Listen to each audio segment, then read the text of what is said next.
नमस्कार, स्वागत है आप सभी लोगों का गायत्री ज्योतिष केंद्र में। हमेशा ही आप लोगों के लिए ज्योतिष शास्त्र से जुड़ी हुई महत्वपूर्ण जानकारी के एपिसोड हम समय समय पर प्रसारित करते रहते हैं। आज भी हम आप लोगों के लिए एक महत्वपूर्ण जानकारी लेकर आए हैं। श्री कृष्ण जन्माष्टमी के दिन किया जाने वाला एक सिद्ध दिव्य अलौकिक उपाय बताऊंगा, जिस उपाय को करने से आप अपने किसी बड़ी से बड़ी बाधा, बड़ी से बड़ी समस्या जिससे आप मुक्त नहीं हो पा रहे हैं, या ऐसी मनोकामना जो आपको असंभव लगती है, इसके निमित्त भी यह उपाय कर कर आप उस पर सफलता प्राप्त कर सकते हैं। विद्वान ज्योतिषियों की राय है कि भगवान श्री कृष्ण के जन्मोत्सव के दिन यदि आप अपने हाथ के बराबर के नाग के मिश्रित धातु का 4-5 के मिश्र तत्व भी हो सकता है, या एक ही धातु का भी एक नाग बनाकर उसका पूजन करते हैं, या 3 अलग अलग नाग अलग अलग धातु के व छोटे भी हो सकते हैं, उनको बनाकर उनका पूजन कर सकते हैं। पूजन उस दिन करते हैं। 3 विधि हैं। श्री कृष्ण जन्माष्टमी से 42 दिन या 45 दिन पूर्व से भी इस उपाय को कर सकते हैं। भगवान श्री कृष्ण के जन्मोत्सव जन्माष्टमी के दिन से भी आगे 42-45 दिन तक भी इस विधि को कर सकते हैं। इस दिन भी इस उपाय को कर सकते हैं।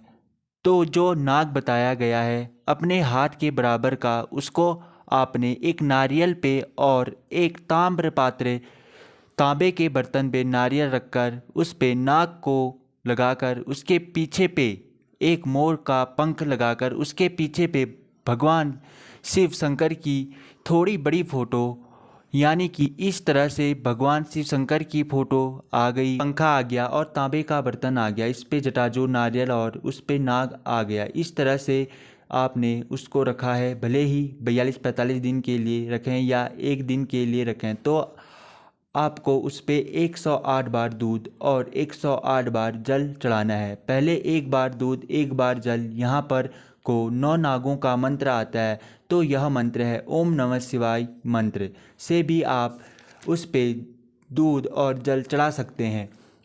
यदि एक ही दिन के लिए आप कर रहे हैं तो आप कम से कम 1008 बार अवश्य करिए। 1008 बार दूध, 1008 बार जल नहीं तो कम से कम 108 बार दूध, 108 बार जल और 42-45 दिन के लिए या पूर्व से आपने शुरू किया है, या यहाँ से आप आगे प्रारंभ करना चाह रहे हैं तो आप 8 बार, 18 बार, 28 बार अपनी इच्छा के अनुसार प्रतिदिन थोड़ा थोड़ा दूध वहाँ पर को दूध और जल चढ़ा कर के ओम नमः शिवाय मंत्र का वहाँ पर को जाप कर सकते हैं। 9 नाग मंत्रों का भी आप जाप कर सकते हैं उसी दिन यदि आप कर रहे हैं।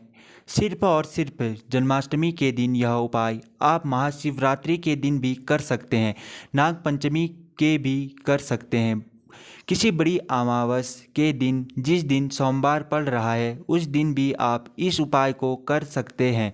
दूध और जल को 108 बार करने के बाद उसको आप शिव मंदिर पे शिवलिंग जहाँ पर को उसको अर्पित होता है, या वह किसी जल पे उसका विसर्जन होता है, तो उसको उस दिन उठाकर उसी दिन आप कर रहे हैं तो शयन के समय उसको मंत्र इत्यादि सब हो चुका है, आपने उसको इतनी बार जल दूध चढ़ा दिया है, अपनी मनोकामना बोल दी है, उसको उठा के आप लेके जाएंगे तो मंदिर पे आपको पंडित जी की सहायता पड़ेगी। तो पंडित जी के माध्यम से थोड़ा सा उसका विधि पूर्वक पूजा विधि और उसकी प्रतिष्ठा और वहाँ पर को शिव प्रस्तुति कर थोड़ा मनसा देवी माता का ध्यान कर उसका आप जल पे विसर्जन कर सकते हैं, या वहाँ पर को आप शिव जी को शिवलिंग के पास उसको चढ़ा सकते हैं। इसका सबसे बड़ा उद्देश्य है कि उसको करके हमें फ़ायदा क्या मिलेगा। यह वह चीज़ है जो विविधताएँ और अलौकिक विविधताएँ हैं जिनका हमें पता नहीं होता, और शयन समय पर अच्छी स्थिति को चलते हुए भी हमें घेर लेती है, या हमेशा हम बुरी चीज़ों में घिरे रहते हैं। अलौकिक जिसे कहा जाता है कि अपने आप आ जाने वाली विविधताएँ हैं जो हमेशा हर व्यक्ति के साथ बनी रहती है, और ख़ास तौर पे इसको माना गया है काल सर्प दोष, पितृदोष और द्विज दोष है उनके लिए तो यह चमत्कारी माना जाता है। सर्प 3 जगहों पर विराजते हैं, आकाश में भी और ज़मीन में भी और जल में भी।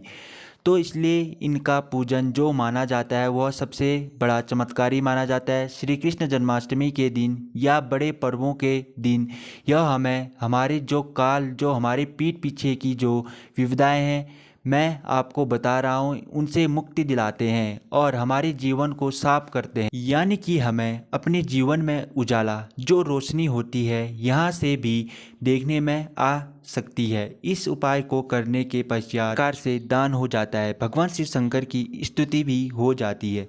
जानकारी पसंद आए तो आगे बढ़ाकर लाइक शेयर सब्सक्राइब करें। पहली बार देख रहे लोगों से निवेदन है कि चैनल को सब्सक्राइब व बेल आइकन के बटन को जरूर दबाएं। तो मिलेंगे ऐसी ही किसी बहुत अच्छी जानकारी के साथ अगले एपिसोड में, तब तक के लिए नमस्कार।